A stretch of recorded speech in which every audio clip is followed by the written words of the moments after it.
last video, we mentioned to you all that we have seen mistakes being done by folks, and we give you a couple of tips here and there. That way, well, let's just say that you will not make those same mistakes. And one of the things that we will encourage everybody is go train as much as you can during winter. The first thing that I do for my winter training, and I do this every single year, is the moment that the temperature goes below 10, I hit the shooting range.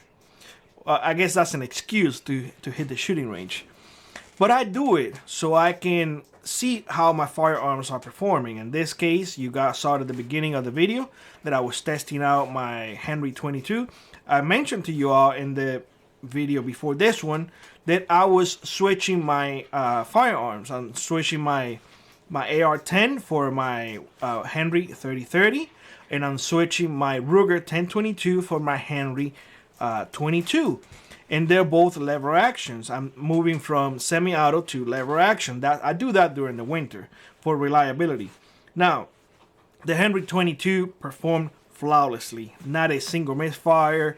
Everything was perfect. Now that is in temperatures of 10, the teens. I will go pretty much every weekend and continue to test it out, except those weekends that I go into the wilderness or the bush, however you want to call it. It don't really matter. But I practice every single weekend. It's fun for me. Now, what is not fun is the things that I do when I'm there. I suggest myself through hardships, if you will, because I want my body to get used to it. Let's face it, during summertime, springtime, even fall, our bodies get used to being comfortable. Wintertime, however, we have to shock our bodies, because for now until breakup, I have 6 months. 6 months that I'm going to have to be doing all of this all the time and putting my body through the ringer, because I need to be able to perform not only during summertime when it's good, not only during springtime when it's perfect, or fall. No, I have to perform in winter as well.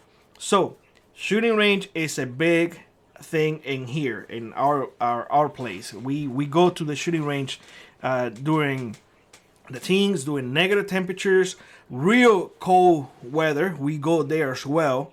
Believe it or not, especially here when it's 30, 40 below, the weather is beautiful.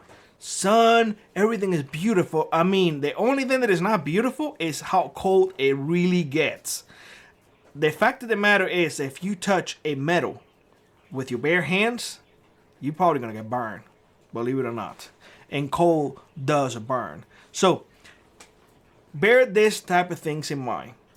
During winter or cold weather, you need to practice how to make fire. Making fire in a cold weather environment is a lot harder than doing it in a, let's say, in Florida. Although Florida is really wet, but it's a lot easier to make fire in Florida than it's not here. In here, I actually struggle a lot more than what I did in Florida. So your best friend in a cold weather environment, always have a lighter on you.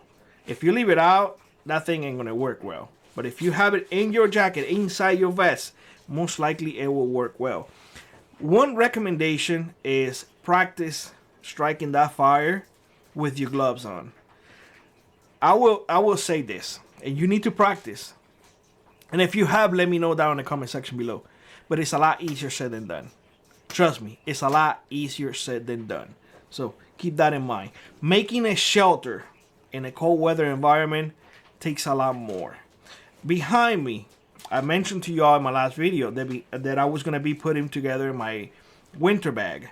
My winter bag is nothing more, nothing less than a substitution to my shoulder bag that I carry during springtime, during summertime, and during, a little late fall, if you will. I push it as much as I can. That way I don't have to have that bulky stuff.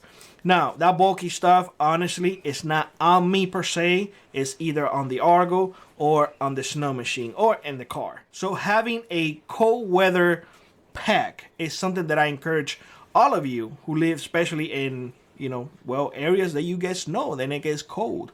If you live in the south where, temperatures never go below, 50, I don't think you would need it.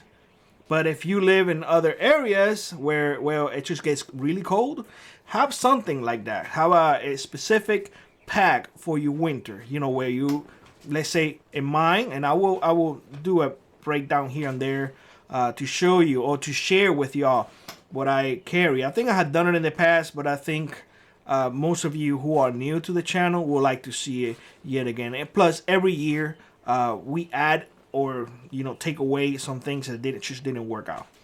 Nonetheless, they also need to practice, especially during winter, your navigational skills. This is big. A lot of folks just get a map, a compass, and they say, well, this is where I'm going. Listen, visual is big when it comes to navigation. It's a lot easier to navigate during spring, during summer, and during fall. During winter, it is a gigantic pain in the ass to navigate.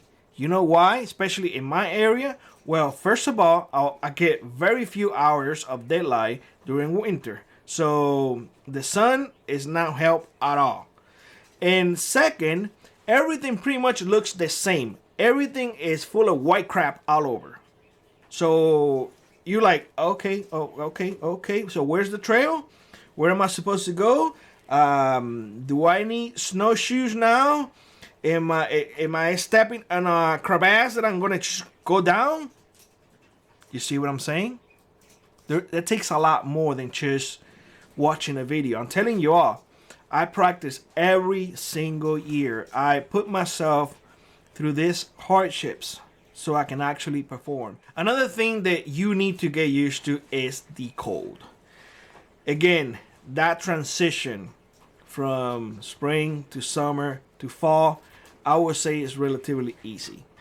But when you transition to the cold, well, your body's not used to, you know, just creating all of that extra heat. You will lose weight, believe it or not. In fact, I will venture to say that you probably are going to lose more weight during winter than what you're going to lose during summertime. During summertime, you sweat a lot more, but during winter, you need to avoid to sweat. But your body burns a lot of calories, keeping you warm. There's when it comes to good clothes and the insulation and all of that good stuff. We will talk about insulation and how to, you know, stay warm in a more detailed video in the future. But I just want you to start thinking about your plans to begin training for this upcoming winter. Listen, you all need to be as prepared as possible at any given time. There is no shame of you saying right now, Billy, I've never done it. It's okay. It's okay. When a toddler began to walk, never done it before, but then they walk 1, 2, 3 steps, then they run, they fall. You see what I'm saying? There's no shame in saying I've never done it before. Well, it takes a first step to begin, right? There you go. This should be your first step. Start thinking about it. Start writing things down, the things that you want to do.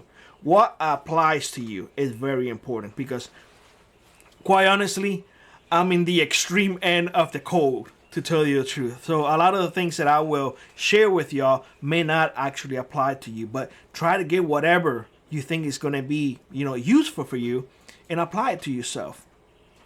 That's all I can say. With that being said, let me know what you plan to do during this winter. Let me know if you plan to do any training whatsoever. And like always, rock on, prep on, and I will see you in the next one. Bye-bye, everybody.